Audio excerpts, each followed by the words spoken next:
Ethan stood near the edge of the alien garden, staring up at the twin moons above. The sky was purple, filled with slow-moving clouds and the scent of something sweet in the air. He never thought his life would take such a strange turn. Just a year ago, he was working a boring job on Earth. Now, he was standing in a palace on another planet, being asked to marry a princess. The princess's name was Lyra. She was tall, graceful, with silver-blue skin and long white hair that flowed like silk. Her eyes glowed softly in the dark, and when she spoke, it was calm but firm. She had asked Ethan to stay with her, to be her partner, not just in love, but in leadership. Her planet, Valari, was recovering from war. She believed that a bond with a human would bring peace and strength to her people. At first, Ethan thought she was joking, but she wasn't. She had brought him before her council, introduced him to her people, and even explained their customs. He was confused, but also curious.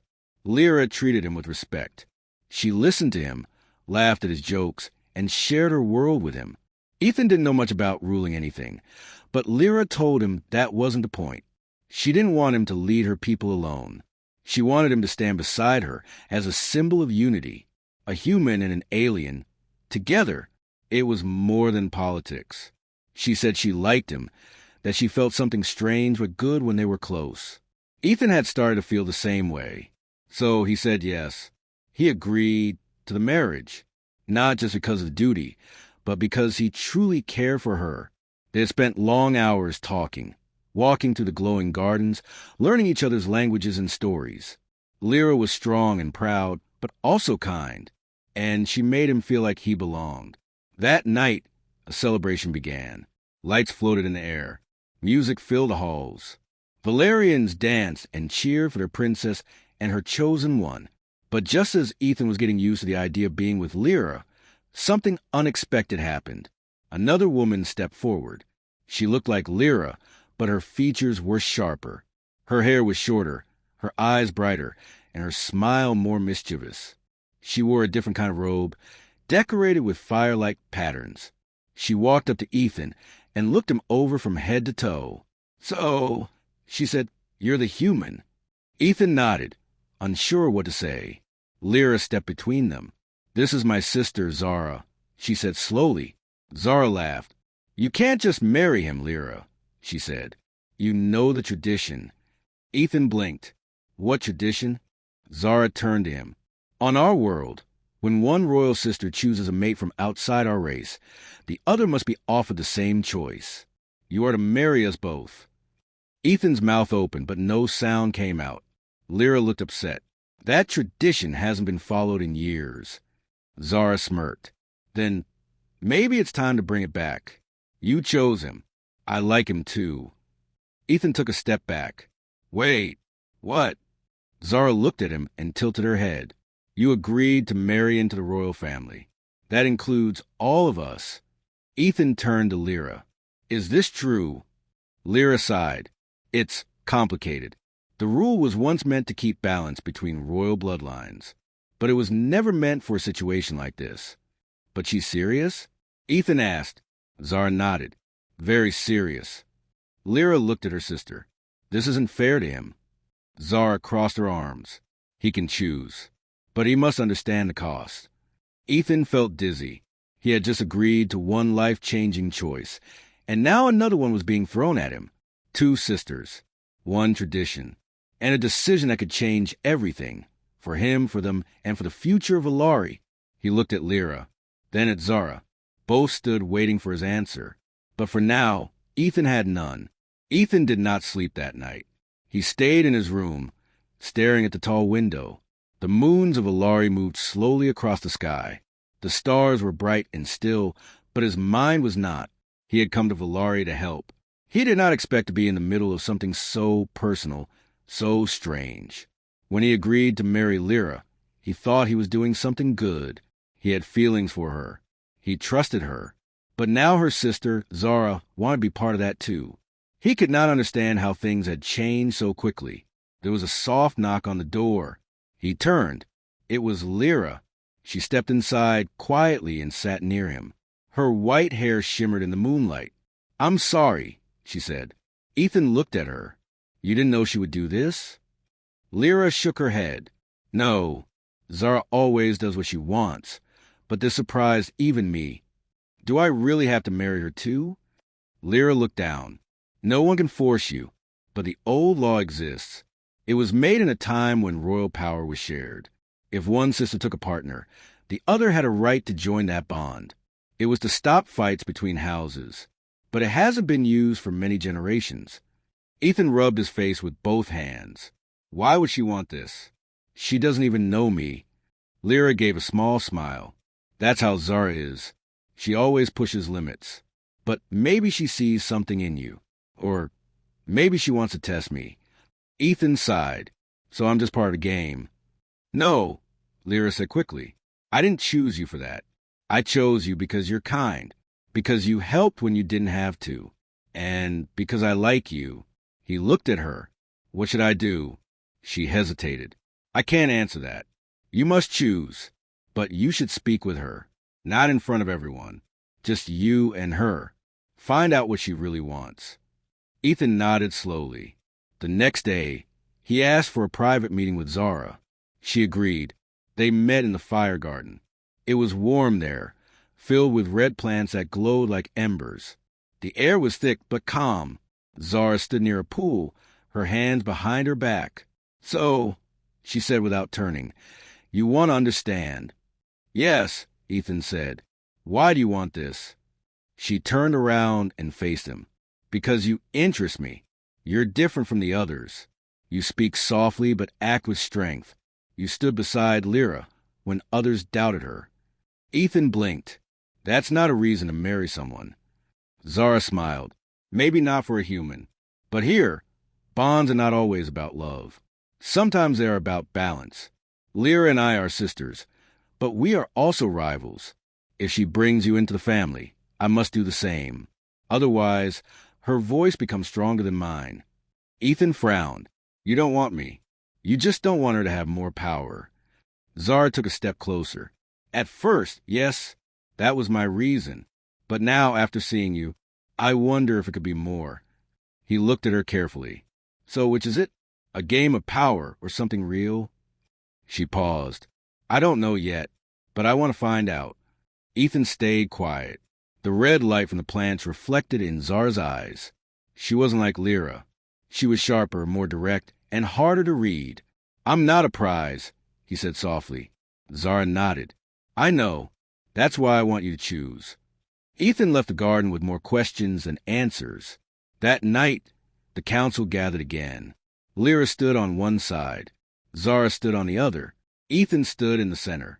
They waited for his words. He looked at them both. I need time, he said. I need to understand this world better, and both of you. There were whispers in the room, but neither sister spoke. I'm not saying no, he added, but I'm not ready to say yes to both. Zara tilted her head. Then we wait. Lyra nodded. We wait.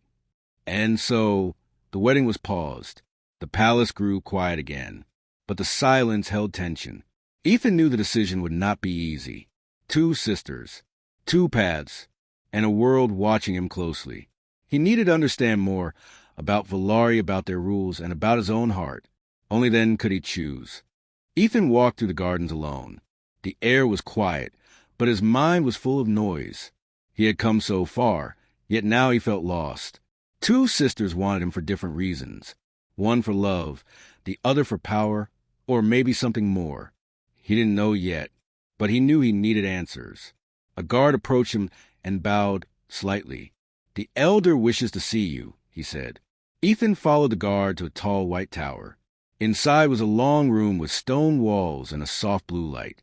At the end of the room sat a very old Valerian woman. Her skin was pale silver, and her hair was wrapped in blue cloth. She looked at Ethan with calm eyes. I am Mara, she said. I watched over Lyra and Zara when they were children. Ethan bowed slightly. It's an honor to meet you. Mara smiled. They are both strong in different ways. Lyra is gentle but brave. Zara is fierce and clever. They both care for Valari, but they do not always agree. Ethan nodded. That's clear. Mara studied him for a moment. And you human? Why are you here? I came to help Lyra. She asked me to stay. I said yes because I care for her. But now Zara wants the same, and I don't know what to do. Do you care for Zara? Mara asked. I don't know her well enough, he answered. She's strong and honest, but I don't understand her like I understand Lyra. Then learn, Mara said. You do not need to rush. Let time show you the truth. Ethan thought about her words. Maybe he was trying to decide too fast. Maybe he needed to slow down and see what would happen. Over the next few days, Ethan spent time with both sisters. With Lyra, he walked through the crystal fields. She showed him the plants that healed wounds and the lakes that sang at night. She told him stories of her people, of how they rebuilt after the war, and of her dream for peace. She listened to him speak of Earth, and she asked him many questions. With Zara, he trained in the warrior courts. She handed him a practice blade and showed him how Valerians fought. She laughed when he stumbled and nodded when he did well. They sparred under the sun, and afterward, she told him why she didn't trust easily. Power could be a curse, she said. People lie to get close to you, but you didn't lie. That's why I respect you. Ethan began to see a different side of her. She wasn't just fierce. She was tired. Tired of being second. Tired of fighting for space in her own home. Maybe she saw him as more than a tool. Maybe she saw him as someone who could help her be seen. At night, he lay in his bed, staring at the ceiling. He thought of Lyra's soft voice, her warm touch. He thought of Zara's strong hands, her fire. He felt pulled in two directions. One evening, both sisters invited him to a quiet gathering. Just the three of them. No guards, no council, no crowd. They sat near a small fire on the rooftop. The stars were bright, and the city lights shimmered below. Zara spoke first. This is strange for us too, she said. We've never shared something like this. Lyra looked at Ethan. We both want you to choose freely, but we also want you to understand us. Ethan nodded. That's why I came tonight. They talked for hours. They shared stories from their childhood. How they used to sneak out of the palace to ride the wind beasts. How they fought over silly things, and how they always protected each other. Despite their differences, they had a bond that time and power had not broken. Ethan listened. He laughed with them. He asked questions. He watched their eyes, their smiles, their silences. And something changed. For the first time, he saw them not as two choices, but as two people. Two lives shaped by the same world, but in different ways.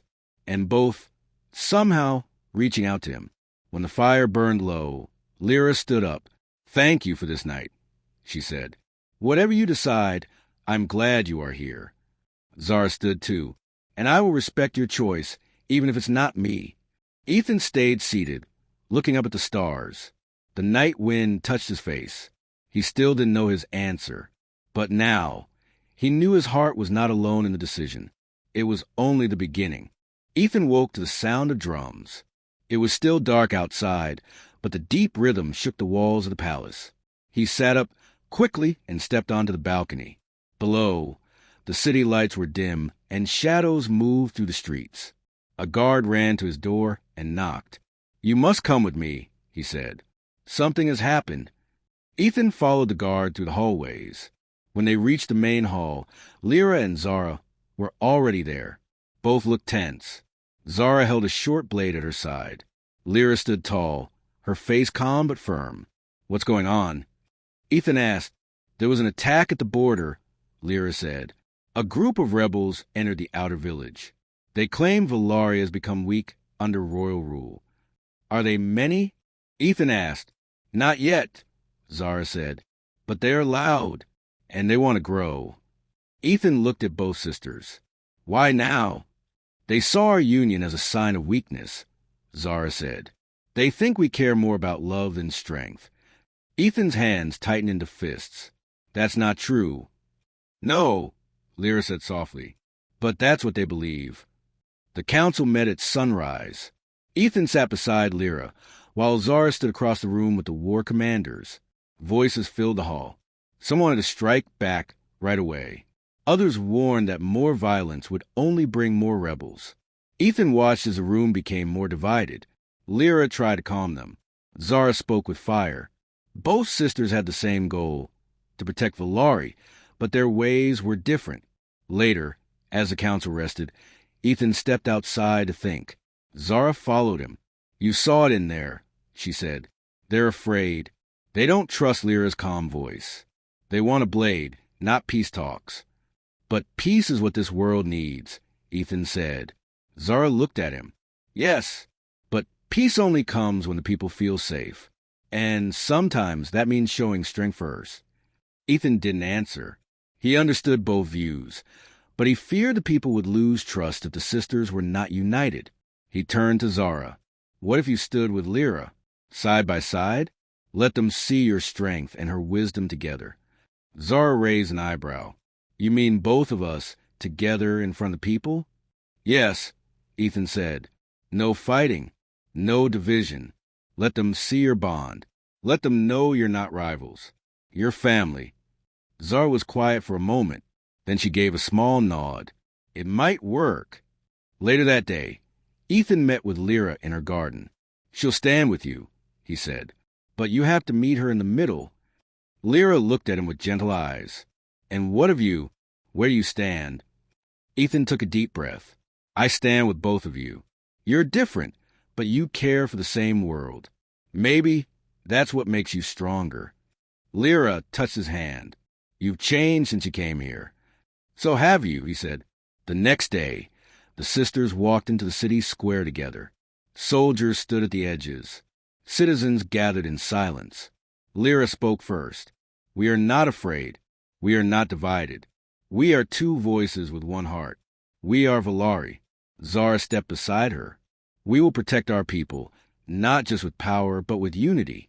If anyone wishes to test our bond, they will find us standing together." The crowd was quiet. Then, slowly, people began to cheer. The sound grew louder. The soldiers raised their hands in salute. The rebels, hiding in the shadows, saw something they didn't expect. Not weakness, not confusion. They saw strength, a united front, back in the palace. Ethan sat between the sisters. He felt tired but proud. "You did this," Zara said. "No," Ethan said. "You did. I just reminded you of what you already had." Lyra leaned closer. "You brought us together, and for that, we are both grateful." Zara smiled. "But you still have to choose." Ethan laughed softly. "I know, but today I saw something else. Maybe the old rule isn't so foolish after all." The sisters looked at each other. For the first time, they both smiled without tension. Whatever came next, Ethan knew the world was already changing. And so was he. Ethan walked through the palace halls with quiet steps. The sun shone through the tall windows, painting the floor with golden light. Everything looked peaceful on the outside, but his heart still felt heavy. The danger was not gone. The rebels were still out there, waiting, planning. And his own choice was still waiting too. He had spent time with both sisters. He had seen their hearts, their fears, their strengths. He cared for both. He respected both. But could he really marry them both? Could a human even understand such a life? He sat alone in the music chamber. Soft notes from a wind harp played in the breeze. His thoughts drifted to earth, to the life he had left behind. It had been quiet and small. But now, he stood in the middle of a royal family, on a planet so far from home. He heard footsteps behind him. It was Zara. "I thought I might find you here," she said. Ethan turned. "You always know where I am." Zara gave a small smile. "You're easy to read. You always walk here when you're deep in thought." Ethan nodded. "It's quiet here." She sat beside him. For a moment, neither of them spoke. Then Zara looked at him. "Have you decided yet?" Ethan shook his head. "Not fully, but I'm closer." Zara didn't press him. Instead, she said, "I never thought I'd be in this place, wanting something more than power, more than my pride." Ethan looked at her. "Do you mean that?" "Yes," she said. "You showed me that there's strength and patience in listening. I've spent so long fighting, I forgot what peace felt like."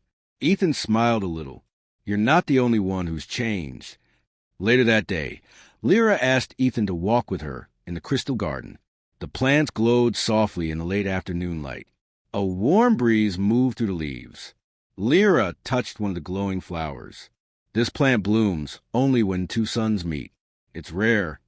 It's beautiful, Ethan said. So is this time, she replied. Whatever you choose, I will accept it. But I must tell you something. Ethan listened closely.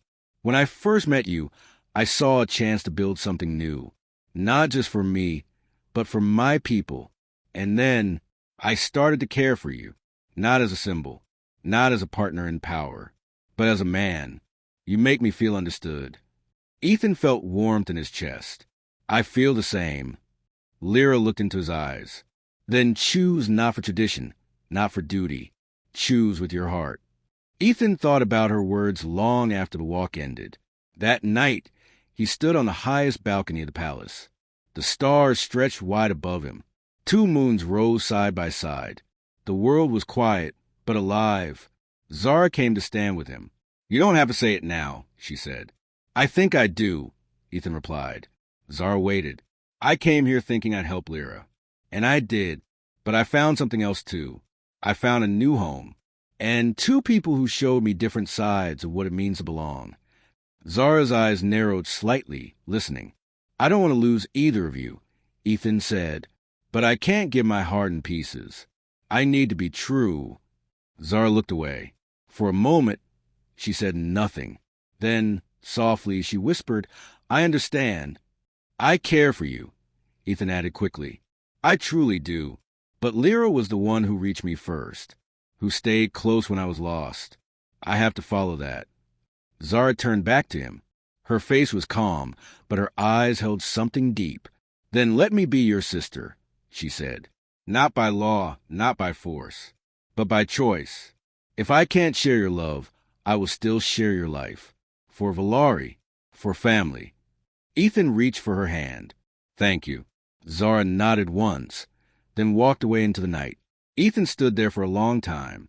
He felt both peace and sadness. But most of all, he felt ready. The choice had been made, and the future was finally clear.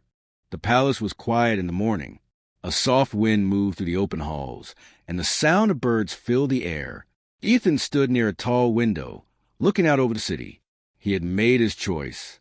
He had chosen Lyra. But the feeling inside him was not easy. He cared for Zara, too, just in a different way. Still, he felt strong in his heart. Lyra was the one who had stayed by his side from the beginning. She had believed in him, not just as a symbol, but as a person. Her love was gentle, but deep. Ethan dressed in the long white robe given to him by the council. It was simple but beautiful, with silver thread running along the edges. Today was the start of the bond ceremony. Not the wedding yet, but the first step in joining lives on Valari. He walked to the garden where the ceremony would take place. The sun was rising behind the trees. The light made everything glow. Lyra stood in the middle of the garden, dressed in soft blue, her white hair shining in the morning sun. When she saw Ethan, her face lit up. You came, she said, even though she knew he would. Ethan smiled. I couldn't stay away. She walked to him and took his hand. Together, they moved to the center of the garden where a small circle of glowing stones had been placed. The elder Mara stood there, waiting with a calm smile. Today, Mara said, we welcome a new bond, not just between two people, but between two worlds, human and Valerian, love and hope. Ethan and Lyra each placed one hand on the stone. A soft light rose between them. It was warm and calm. I speak these words not as a rule, Lyra said, but as a promise. I will walk with you, through change and peace, through shadow and light. Ethan looked into her eyes. And I will stand beside you, not because I must, but because I want to. You are my choice. You are my heart. The light between them rose higher, then slowly faded. The circle glowed for a moment longer, then dimmed. The bond was made. A soft cheer came from the crowd of guests nearby. Valerians, humans, and even some traders from other stars had come to witness the moment. Among them stood Zara. She did not smile, but she did not look away. Her eyes met Ethan's for a brief moment. She gave him a single, small nod. That was enough. Later, during the small feast, Zara came to speak with him. Her clothes were simple today, unlike her usual fiery robes. She stood beside him and held out a silver pendant. "This belonged to my mother," she said. "She wore it during her own bond ceremony. I want you to give it to Lyra." Ethan took the pendant with care. "Are you sure?" "Yes," she said. "She needs to know I support this. We may be sisters, but sometimes that makes love harder. Today, I want to make it easier." Ethan felt a deep respect for her in that moment. "Thank you," he said. That night, he gave the pendant to Lyra. When she saw it, she touched it softly, her eyes filling with quiet emotion. "She gave this to you?" she asked. "Yes," Ethan said. "She wanted you to have it, as a sign of peace." Lyra smiled and placed the pendant around her neck. Then peace is growing. The next day, news came from the outer villages. The rebel leader had called for a meeting. He wanted to speak, not fight. Lyra and Ethan prepared to go, but Zara stepped forward. "I will go too," she said. "If this is a true peace, then he must see all of us stand together." And so the three of them, Ethan, Lyra, and Zara, traveled to the far border where the rebel camp waited. Ethan did not know what would happen there, but he knew they would face it together. His place in this world was no longer a question. He had chosen love. He had chosen a new life, and he would protect it. The air near the rebel border was dry and tense. Dust swirled around the small camp as Ethan, Lyra, and Zara stepped out of their transport ship. They wore light armor, not for war, but for respect. They were not here to fight. They were here to listen. The rebels watched from a distance. Some held weapons. Others whispered among themselves. The leader stepped forward. He was tall and thin, with dark markings along his arms. His name was Varen. "You came," Varen said, looking first at Lyra, then at Zara, and then finally at Ethan. "We came to talk," Lyra said, "not to give orders, not to bring fear." Varen crossed his arms. "Many leaders say that. Few mean it." Ethan stepped forward. "I'm not from here. I wasn't born into this world, but I chose to stay, and I chose to love it, not for power, but for peace." Varen's eyes narrowed. "Peace? While the cities grow fat and the outer villages starve." Zara answered this time. "The palace did not cause all your pain, but we failed to hear you. That ends now. You have our attention." The wind blew gently. For a moment, no one spoke. Varen finally nodded. "Come, we will speak inside." The leaders moved into a simple tent. There was no table, only cushions on the floor. Ethan sat between the sisters as Varen explained their anger. The villages had been left without support. Some had lost water supplies. Others had watched their homes burn during past battles, with no help sent. "We are not your enemies," Varen said, "but we will not bow." "We are not asking you to," Lyra said. "We want to build something new. A council of voices, yours included." Zara added, "We are not here to rule over you. We are here to stand with you." The talks lasted for hours. At times the voices rose. At times they fell silent. But no blades were drawn. No threats were made. Just truth. Just pain. And slowly understanding. When they left the camp, the air felt different. The rebels did not smile, but they did not glare either. Some even nodded. In the sky above, the twin moons were full, side by side, like two eyes watching from above. Back in the palace, word spread fast. Talks had begun. Peace was possible. Ethan stood on a balcony again, just like that first night. But now the stars felt closer. The wind felt warmer. Behind him, Lyra came and stood by his side. "You did well," she said. "So, did you?" Ethan replied. Zara joined them, holding a small cup of sweet flower tea. "We all did well." The three stood together in silence, not as ruler, warrior, and outsider, but as something new. Later that week, the final ceremony took place. The wedding. It was held in the Sky Temple, where ancient kings and queens had once been blessed. But this wedding was different. For the first time in Valerian history, a human stood at the center. Ethan wore robes of white and gold. Lyra wore a gown of soft blue silk. Zara stood behind them as witness, wearing the fire colors of her house, her hand resting proudly on the hilt of her blade. The crowd was large. Citizens, nobles, traders, even former rebels had come to see the moment. Ethan and Lyra stood before Mara, the elder. "Do you come to join not just by bond," Mara asked, "but by trust, by love, and by choice?" "We do," they answered together. "Then let your hearts guide this new path." When they kissed, the temple bells rang loud and clear. After the wedding, the people danced and sang in the streets. Light floated through the air. Music echoed from the towers.